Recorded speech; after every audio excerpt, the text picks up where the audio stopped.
Il faut toujours commencer les matinées dans le doute. Sociologie du sentiment européen, tel est le sujet de notre table ronde, Monsieur le Ministre, Mesdames et Messieurs, de la première table ronde que nous devons traiter au départ en un peu moins d'une heure et désormais en beaucoup moins d'une heure. Traduction, qui pense quoi de l'Europe dans la population française, si j'ai bien compris. Sociologie, c'est-à-dire les fameux CSP, l'âge, le sexe, le niveau d'études, l'habitat, le comportement électoral, les perceptions et les préoccupations dominantes. Et comme l'a rappelé Dominique Schnapper à l'instant, elles sont parfois de l'ordre de la raison, mais plus souvent de l'ordre de la passion et en tout cas de l'imaginaire. Sentiment européen. Alors là, le mot est particulièrement mystérieux. Étant historien, personne n'est parfait, j'ai tendance à chercher la réponse chez les historiens, notamment français, qui distinguent un sentiment d'appartenance, identité européenne, et une demande politique adressée à l'Union, conscience européenne. Que vaut ce distinguo, qui d'ailleurs ne fait que redoubler le problème de la définition? Sur quoi repose cette appartenance? Sur quoi porte cette demande politique? Et quelle est la relation entre les deux? Faut-il, par exemple, nous allons voir ça dans le sondage, se sentir vraiment européen pour être favorable à la construction européenne? Inversement, et là aussi Dominique Schnapper en parlait, la conscience européenne, l'action quotidienne de l'Europe, peut-elle créer à la longue chez nous un nouveau type d'identité? Voilà. Évolution de ce sentiment, en hausse ou en baisse. Je crois que tout le monde a déjà compris qu'il ne se porte pas très bien. Est-il plus fort ou plus faible chez nos grands voisins? Qui par l'Europe doit parler comparatisme. Quelle est la relation entre sentiment national et sentiment européen? Comme disait la dame, quand je vais bien, je suis européenne, quand je vais mal, je me sens française. Sont-ils exclusifs l'un de l'autre, compatibles l'un avec l'autre, voire convergents? Bref, et si nous croisons maintenant sociologie et sentiment européen, vous devinez que mathématiquement, le nombre de questions va littéralement exploser. Heureusement, nous avons, pour nous y retrouver, tant dans les questions que dans les réponses, le sondage très complet de TNS, en association avec Fondapol, qui a été réalisé sur le terrain, je crois, le mois dernier, en avril. Et puis nous disposons, pour le mettre en perspective, bien sûr, des autres enquêtes de TNS, et notamment de l'Eurobaromètre, qui est fait par TNS, si je ne me trompe, au niveau européen. Et puis nous disposons surtout d'un panel d'experts rassemblés devant vous qui parleront dans l'ordre suivant. Édouard Le Serre, qui est à ma gauche immédiate, qui est le directeur général de TNS Sofres, qui est l'auteur de l'État de l'opinion, qui sort chaque année, qui va bientôt sortir, je crois, en juin. Il sera suivi de Bruno Cotresse, chercheur au CEVIPOF, donc une des étoiles de la galaxie Sciences Po, grand spécialiste des techniques quantitatives. Puis viendra la voix de l'économie avec Émilie Bouzet, tout à fait à ma gauche, donc à votre droite, ancienne responsable de Carrefour et qui désormais représente la Fédération du commerce et de la distribution à Bruxelles, bref, ce qu'on appelle du lobbying. Et enfin, Jacqueline Hénard, qui sera notre grande comparatiste, ancienne correspondante des plus prestigieux journaux allemands à Paris, comme la FAZ et Die Zeit. Jacqueline Hénard, qui maintenant travaille pour the European Council on Foreign Affairs et qui est une grande spécialiste du comparatisme européen, qui fait partie de ce qu'on appelle le trésor franco-allemand. Donc merci à vous d'être venus, tous les quatre, et je donne tout de suite la parole à Édouard Le Serre, en rappelant à lui comme aux autres que je serai, hélas, impitoyable sur le temps. Merci. Merci. Alors, oui, ça va, vous m'entendez. Je vais faire encore plus court que prévu, effectivement, avec un titre, et je remercie Dominique d'abord de nous avoir fait confiance pour la réalisation de ce sondage, Dominique Régnier et la Fondapol. Sociologie du sentiment européen, une petite fiche technique, c'est le passage obligé, mais simplement pour vous dire que c'est une enquête en profondeur, une enquête importante. On a fait un échantillon extrêmement bien construit dont vous pourrez regarder tout le détail des résultats. Ils seront à votre disposition et en tout cas, c'est une vraie enquête en profondeur intéressante qui permet d'aller beaucoup plus loin que la petite analyse que je vais vous livrer ce matin, mais le temps, encore une fois, qui nous est imparti, nous oblige à aller assez vite. Présentation du plan, c'est très simple, hein, sociologie du sentiment européen. On va d'abord regarder ce que sont les sentiments associés à l'Europe. Là aussi, très rapidement, j'ai choisi simplement 2 angles pour essayer d'analyser ce qu'est ce sentiment ou ces sentiments à l'égard de l'Europe. Et ensuite, aller un peu plus loin et regarder quels sont les groupes, comment ils s'agrègent autour de ceux ou de ces sentiments européens. Premier élément, peut-être une question toute simple. On avait tout à l'heure une perspective historique sur ce que pouvait être un sentiment européen. On a retenu, nous, 2 éléments, 2 questions, 2 dimensions sur lesquelles pouvait se structurer ce sentiment.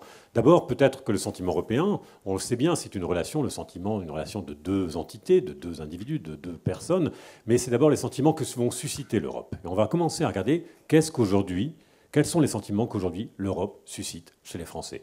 Et puis il y a aussi ce sentiment d'appartenance. On le voyait, le micro-trottoir tout à l'heure était très révélateur. C'est un autre moyen d'exprimer son sentiment à l'égard de l'Europe. C'est une sorte d'appartenance, une projection de soi-même vers cette Europe. Et il s'agissait pour nous de voir comment ces 2 dimensions se structuraient. D'abord, les sentiments que suscite l'Europe. C'est une question extrêmement intéressante parce qu'on a là une expression très simple, une hiérarchie très évidente, mais une hiérarchie très paradoxale ou compliquée, ou en tout cas ambivalente, des sentiments à l'égard de l'Europe. D'abord, première chose, peut-être bonne nouvelle par rapport à tout ce que l'on a dit, où on a subodoré, où on a susurré sur le fait que le sentiment à l'égard de l'Europe était quelque chose de négatif, eh bien c'est l'espoir qui sort en premier. C'est la première expression. On a posé la question, dites-nous en premier, dites-nous en second, mais là c'est sur la toute première expression. Et c'est l'espoir qui domine. Première nouvelle, peut-être premier élément surprenant, mais vous le voyez, aussitôt cet espoir est contrebalancé en quelque sorte par notre groupe qui va s'étirer et on va avoir un premier axe qu'on verra ensuite de manière plus visuelle entre espoir et déception. Ces 2 éléments dominent, écrasent même un peu les différentes expressions ou sentiments que l'Europe va provoquer. Espoir et déception. On a ensuite un petit nœud qui est celui de l'indifférence dont on sait bien qu'il est là, on en parle, on n'en parle pas, mais en tout cas il vient se positionner juste avant avec quelque chose qui peut constituer comme un 2e axe, celui qui va aller de la peur à la confiance.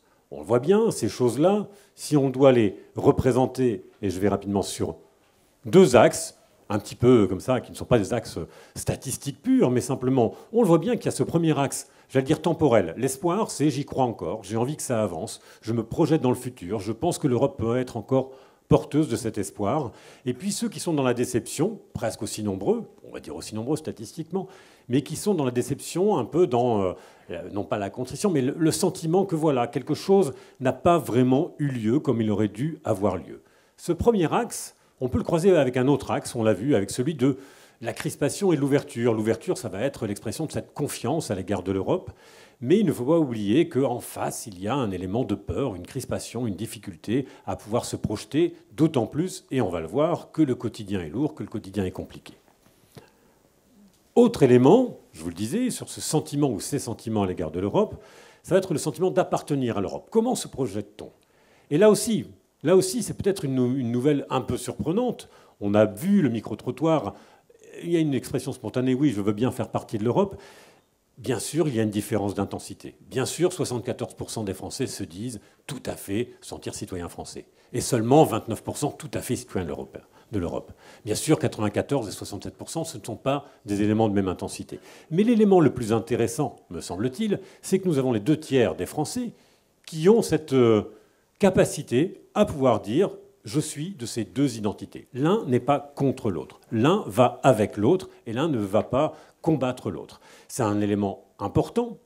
On a malgré tout un petit tiers qui va être un peu plus dans cette crispation. Je ne me sens pas citoyen de l'Union européenne.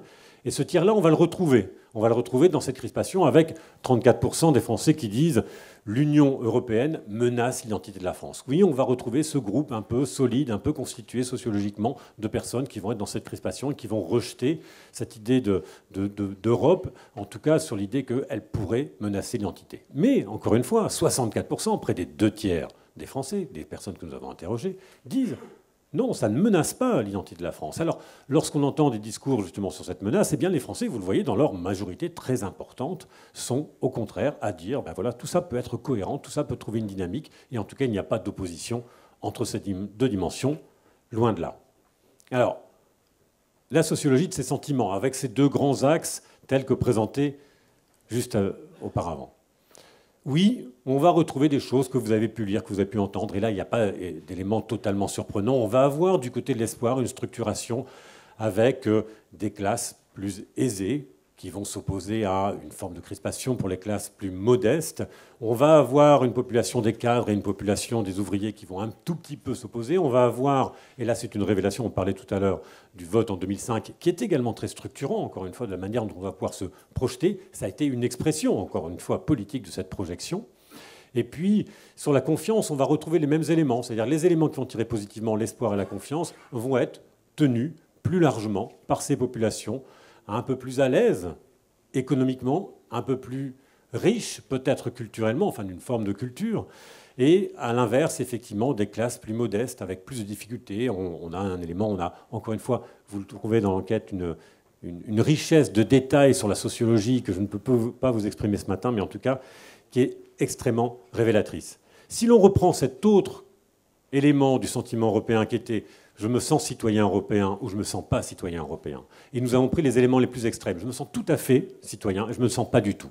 Là aussi, on retrouve entre ce 29 de tout à fait contre 17 pas du tout, là aussi, peut-être surprenant le fait que cet équilibre va en faveur, en tout cas de la citoyenneté européenne, eh bien on va retrouver, bien sûr, plus nombreux des cadres diplômés d'enseignement supérieur, des gens qui disent faire partie des classes aisées et qui ont aussi eu une expérience de l'Europe, en tout cas de l'international, à travers leur expérience personnelle, qui ont déjà vécu en dehors de France. Oui, en face, vous allez avoir plus de classes modestes parmi ces citoyens un peu crispés, de sympathisants du FN, on a mesuré aussi sur les échelles politiques, de chômeurs, de sans diplôme. Oui, au total, les éléments structurants sont ceux que peut-être vous avez en tête, en tout cas qui structurent toujours aujourd'hui ce sentiment à l'égard de l'Europe. L'âge, la profession, le niveau de diplôme, le niveau de revenu, c'est évident. Globalement, la classe économique à laquelle on appartient ou à laquelle on a le sentiment d'appartenir. Et puis, bien sûr, des variables politiques lourdes qu'on va retrouver. Le référendum était, encore une fois, une expression. Et puis, les sympathisants des partis de gouvernement centraux, partis centraux, on va dire, UMP et PS, contre les sympathisants des partis se situant plus à l'extrême de l'échiquier politique. Au total, je voulais terminer simplement sur ces quelques éléments surprenants, avec là aussi un rebond sur quelque chose dans le micro-trottoir qui est peut-être que vous-même êtes surpris par ces chiffres. Peut-être que vous-même vous rendez compte que finalement le sentiment dont on entend beaucoup parler, anti-européen, contre-européen, en tout cas en crispation, n'est pas aussi répandu que cela et qu'il existe une masse importante de la population qui est prête encore à se projeter dans cet espoir-là et d'être dans cette ouverture prometteuse. Et là, c'est un paradoxe un peu français assez classique dans nos enquêtes que l'on retrouve avec ce type d'opposition. D'une part, on pose la question, est-ce que vous parlez de l'Union européenne ? Et lorsque vous en parlez, on a à peu près 90% des Français qui nous disent oui, ça m'arrive dans des cercles divers de parler de l'Europe. Eh bien, 54% nous disent, la majorité, oui, j'en parle plutôt en bien. Et là, c'est paradoxal, on se demande à qui ils en parlent en quelque sorte, puisque lorsque vous en entendez parler, eh bien là, seulement 28% en entendent parler en bien. Il y a une forme de paradoxe, mais ce n'est pas complètement absurde. Et je voulais simplement terminer en vous disant que l'effort qui est fait ce matin pour effectivement parler de l'Europe, en parler différemment, de manière aussi positive, se poser la question de l'amour ou de l'amitié qu'on peut avoir à l'Europe, en tout cas de la proximité et des sentiments qu'on a à son égard. Regardez, je terminerai simplement là-dessus.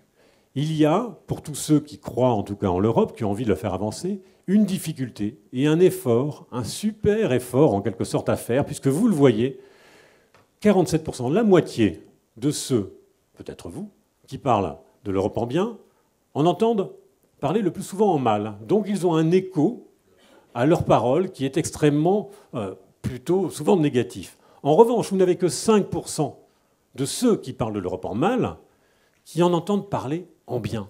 On le voit bien lorsqu'on est dans une posture de crispation, lorsqu'on a cette difficulté à parler en bien de l'Europe, on est sourd, en tout cas possiblement beaucoup plus dur de la feuille sur la capacité à pouvoir entendre des choses positives sur l'Europe. Ce qui veut dire que ceux qui croient en l'Europe, ceux qui veulent l'avancer, ceux qui veulent expliquer que non, tout n'est pas effectivement dans la crispation et la retenue, doivent en parler beaucoup plus fort, beaucoup plus souvent et de manière encore plus intelligente. Mais en tout cas, on est là pour faire ça ce matin. Merci.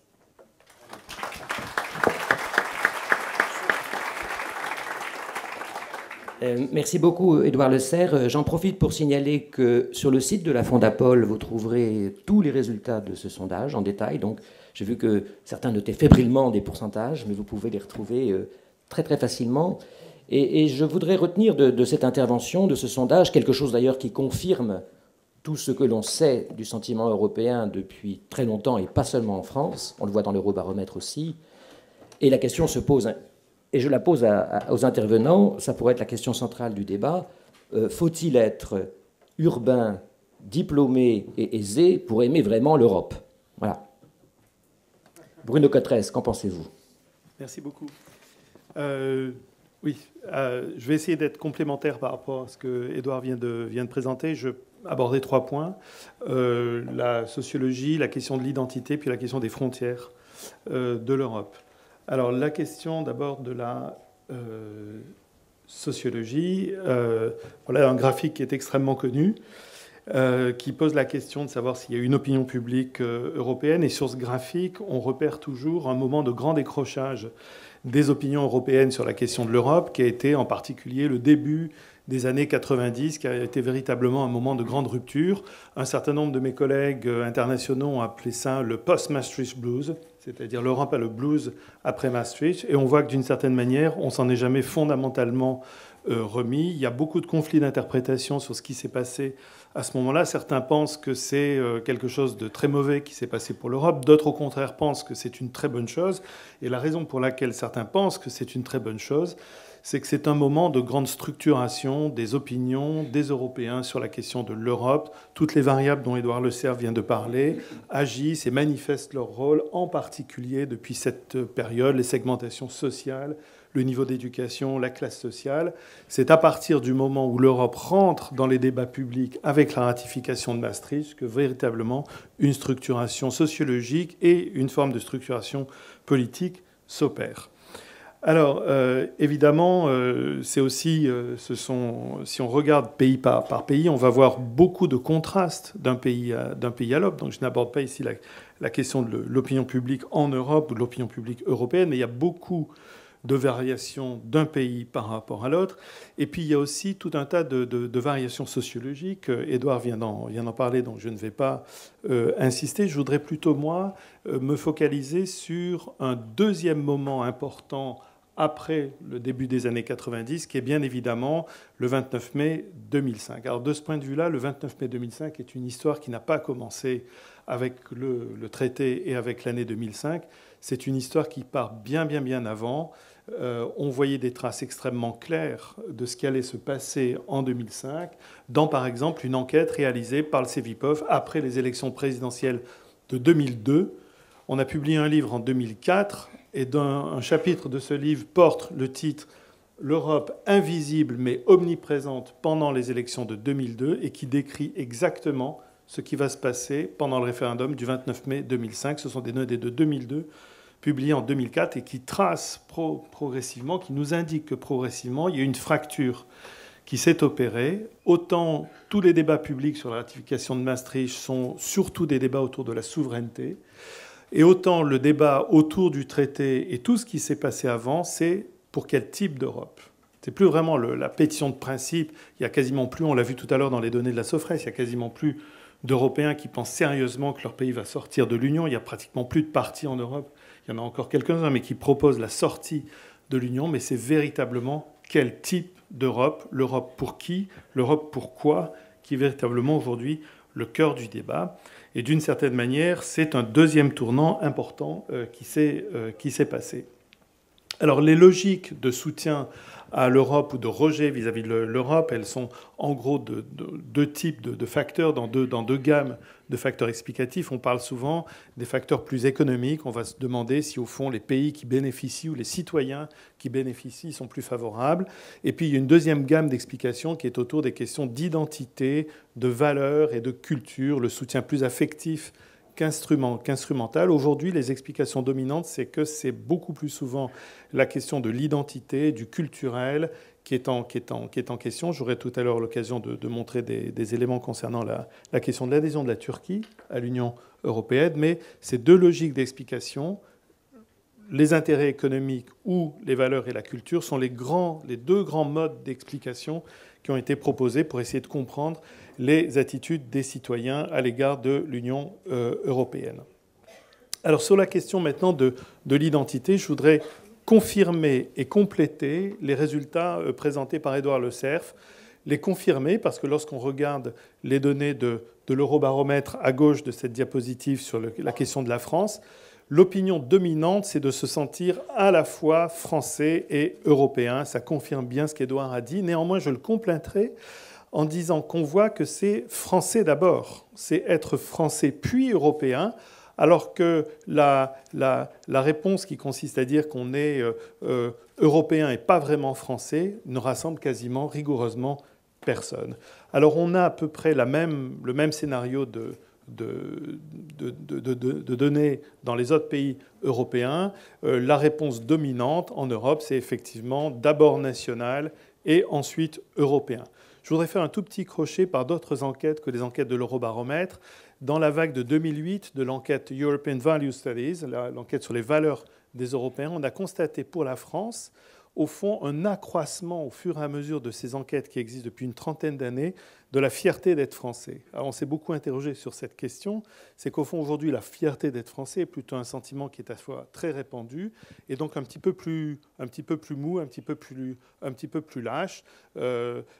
C'est pas vraiment la question. Se sentir exclusivement français, c'est pas vraiment une question de fierté d'être français. C'est pas seulement être cocardier.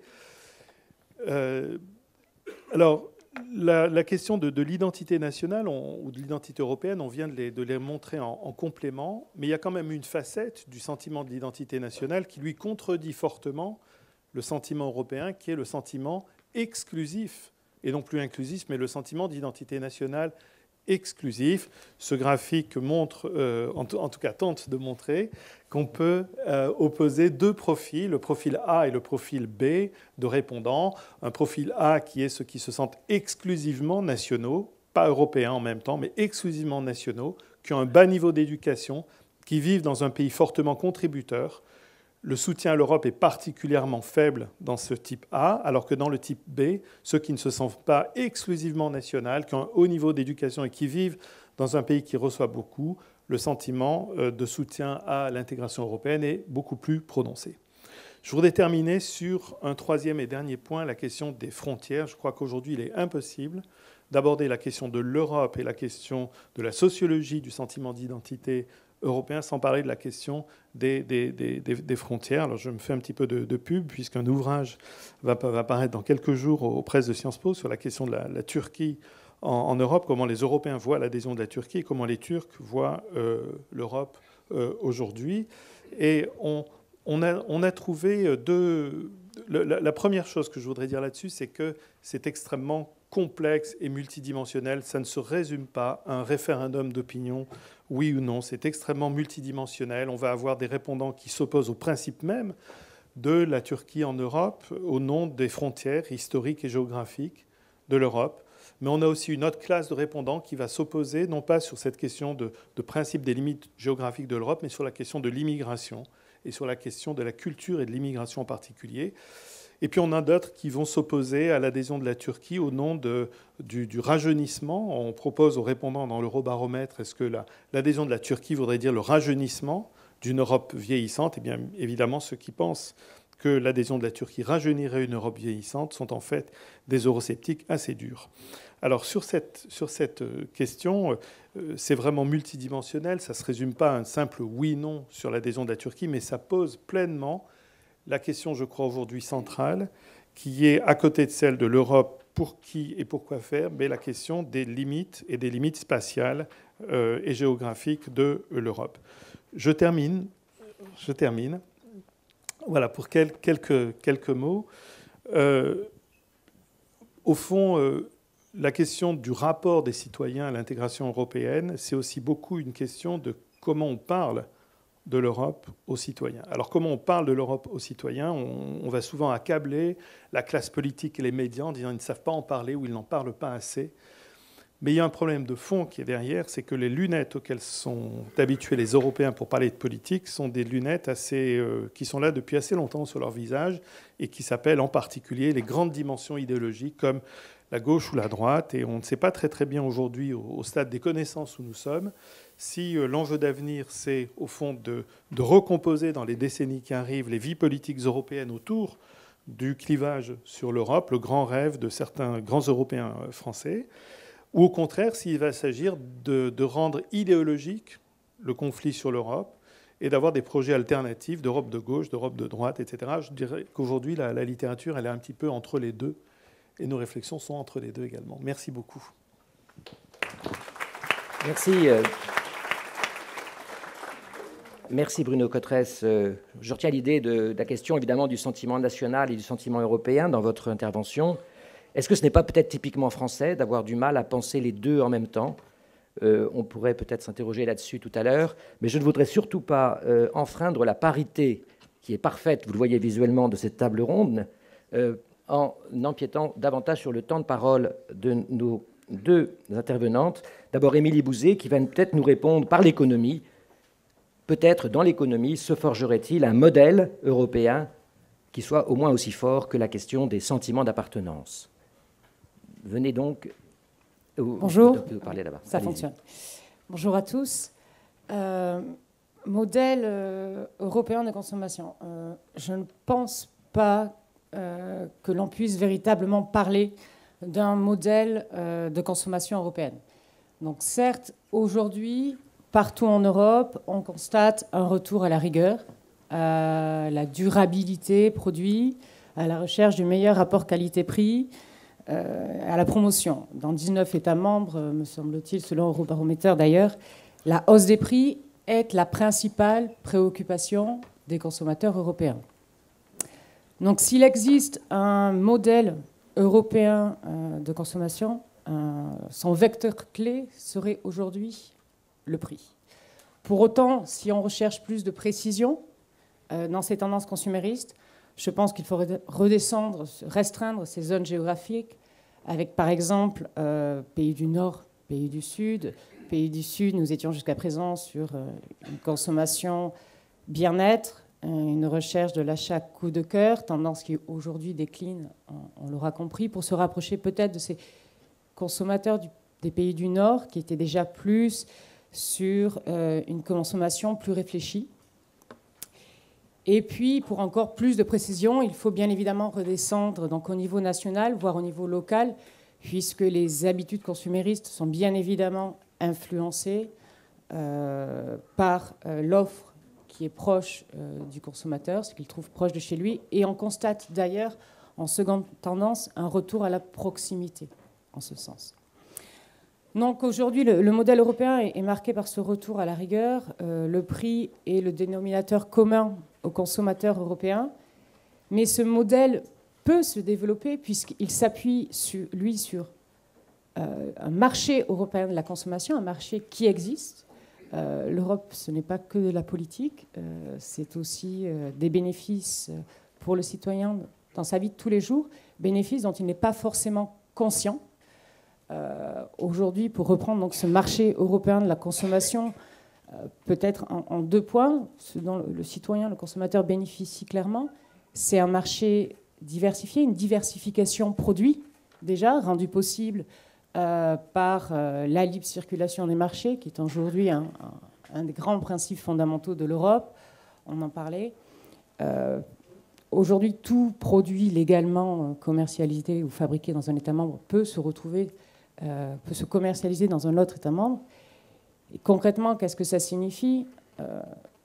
Par exemple, pour le petit producteur français local, il a accès à des marchés sans, bien évidemment, contraintes financières liées au passage des frontières, droits de douane, mais aussi sans avoir à adapter son produit sur des contraintes techniques, par des cahiers des charges nationaux. Comment y avoir accès aujourd'hui par le commerce transfrontalier qui reste à développer, puisque l'année dernière, seuls 7% des consommateurs européens avaient eu recours, avaient effectué un achat transfrontalier, et aussi par le biais des marques de distributeurs, par exemple, puisque le second grand pilier de ce marché européen, de ce marché intérieur, c'est la liberté d'établissement, la possibilité pour des grandes enseignes françaises de s'établir dans des marchés, sur les marchés voisins, aux mêmes conditions que les nationaux. Et dès lors, de par cette implantation, nous pouvons porter ces petits producteurs, ces producteurs nationaux, un peu partout en Europe. Le second bénéfice de l'Europe pour les consommateurs, le second point de ce marché européen de la consommation, ça serait ce socle de règles communes, donc érigées au niveau européen et retranscrites en droit interne, mais aussi ces règles considérées comme équivalentes, puisqu'aujourd'hui, par rapport aux biens, nous avons le principe de reconnaissance mutuelle. Chaque État reconnaît que ce qui est bon chez toi doit être bon chez moi. Et aujourd'hui, donc, le consommateur bénéficie d'un socle de droits, de normes de qualité, de garanties, de sécurité, qu'il soit consommateur français, achetant en France des produits français, ou consommateur transfrontalier, ou consommateur qui se déplace dans un autre État. Pour donner des exemples, aujourd'hui, en termes de garantie, par exemple, vous achetez un frigo, au bout de 18 mois, il tombe en panne, vous pouvez le faire réparer ou le faire remplacer, que vous l'ayez, que ce soit un frigo acheté en France ou à l'étranger, etc. En matière de sécurité, c'est pareil. Nous avons un marché global de surveillance avec des procédures harmonisées de retrait, de rappel, d'alerte. Nos normes de qualité sur les produits font l'objet de réflexions au niveau européen. Si aujourd'hui vous avez une liste d'ingrédients sur des produits alimentaires avec la mention de certains allergènes, c'est aussi le fruit de réflexions européennes. Je pourrais vous citer tout un nombre de droits issus de ces réflexions européennes.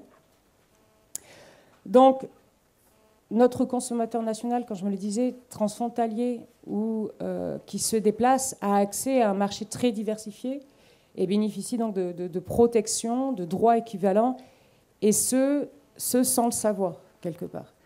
Donc, pour aller très vite, répondre peut-être à votre question sur faut-il être instruit ou faut-il être aisé pour aimer l'Europe? Faut-il être instruit? J'aurais dit curieux, tout d'abord. Curieux parce qu'on ne s'intéresse pas sur l'origine des règles qui nous protègent, sauf quand ça ne va pas. Or, aujourd'hui, on le dit, 80% de la législation nationale provient de l'Union européenne. Curieux et informé.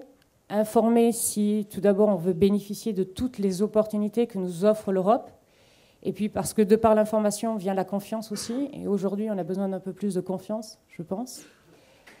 Aisé, je dirais une nouvelle fois, pas forcément, parce que de par la concurrence qu'a entraîné l'Europe, aujourd'hui, par exemple, en France, quoi qu'on en dise, on a un marché de la distribution très concurrentiel entre enseignes et au sein même d'une enseigne entre les différents formats. Cette concurrence plus ce marché diversifié a entraîné un très bon rapport qualité-prix produit.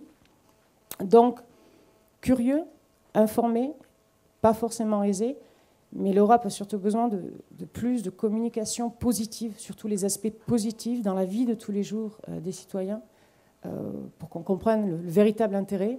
Et je pense que la consommation peut être un bon exemple, un porteur de cette Europe. Voilà.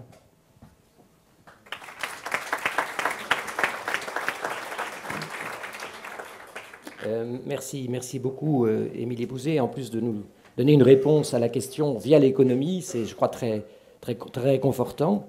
J'espère d'ailleurs que... Mais là, j'en suis moins sûr que Jacqueline Hénard va aussi nous remonter le moral en examinant notamment le cas qu'elle connaît si bien, celui de l'Allemagne.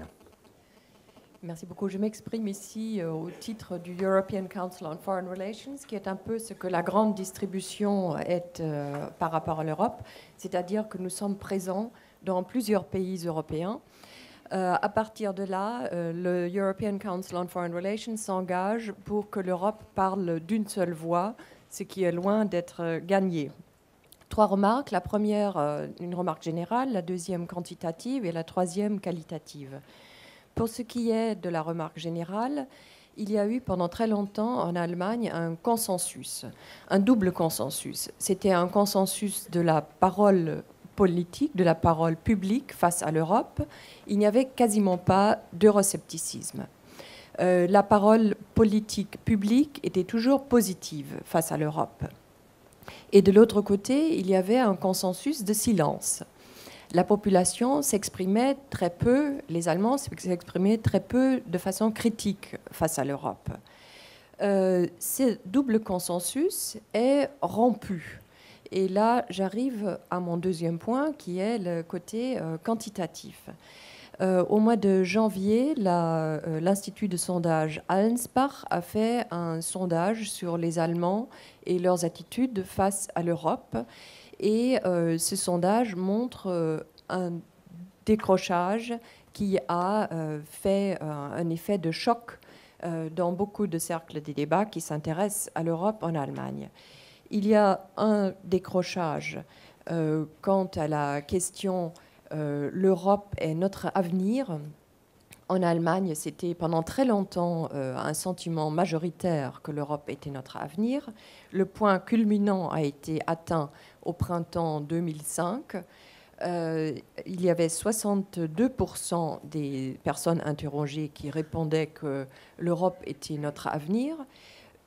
Immédiatement après les référendums en France et aux Pays-Bas, ce sentiment a chuté et aujourd'hui, nous sommes à 41% des Allemands qui pensent que l'Europe est notre avenir. Donc on descend de 62% à 41%. C'est radical. De même, il y a une deuxième question qui a été posée dans le cadre de ce sondage Allensbach. Est-ce que vous faites plutôt confiance en l'Europe ou est-ce que vous êtes méfiant vis-à-vis de l'Europe ? Les Allemands ont toujours eu très grande confiance en Europe. Ceci a tourné en 2002-2003, au moment du débat, au moment de la Convention et de la guerre en Irak. J'entre pas dans les détails. En tout cas, en 2002-2003, ceci a changé. Et depuis 2003, la méfiance face à l'Europe augmente. On était en 2002, il n'y avait que 40% des Allemands qui ne faisaient pas confiance en Europe. Aujourd'hui, nous sommes à 67% des Allemands qui pensent qu'il faut se méfier de l'Europe. Donc il y a eu un retournement de l'opinion publique qui est dramatique, qui s'exprime sur ce qu'on appelle le boulevard, enfin dans les journaux populaires. En Allemagne, le 9 mai n'est pas uniquement le jour de la déclaration Schuman, mais c'est surtout aujourd'hui dans la conscience des Allemands, c'est le jour, la nuit, où l'Allemagne a capitulé face à la crise de la dette européenne et à la crise de l'endettement de certains pays européens. Il n'y a que 6% des Allemands qui pensent que l'Allemagne, que Angela Merkel aurait dû être plus conciliante à ce moment-là. Donc l'Allemagne est pour une position dure dans les négociations, la population allemande est pour une position dure dans les négociations, et il n'y a pas de débat en face. Il n'y a pas de débat dans les élites sur ce que une bonne position de l'Allemagne pourrait être dans l'Europe. Et c'est là j'arrive à mon point qualitatif, c'est ce que nous nous efforçons de faire dans le cadre du European Council on Foreign Relations. Nous avons développé depuis 6 mois un programme qui s'appelle Germany in Europe, donc 13 Allemands, l'Allemagne en Europe, un programme dans le cadre duquel nous avons fait un certain nombre de publications, de débats. Le 6 avril, nous avons eu un grand débat avec Jürgen Habermas et Joschka Fischer à Berlin.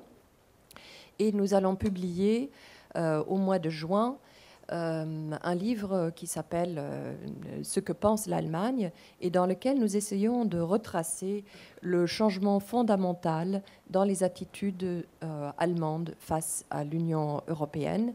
Et nous espérons que ce livre, qui va être traduit en anglais, en italien et en espagnol, va peut-être aussi être traduit en français pour que nous puissions mener ce débat sur l'Europe, non seulement en Allemagne, mais entre Européens.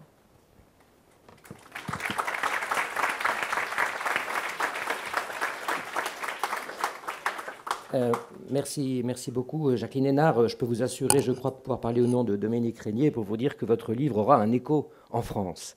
Ce que pense l'Allemagne est en effet, on ne peut pas dire, anecdotique dans la construction européenne. Je ne sais pas si je me tourne vers les organisateurs, si nous avons un peu de temps pour un débat. Non, je vois d'ailleurs des...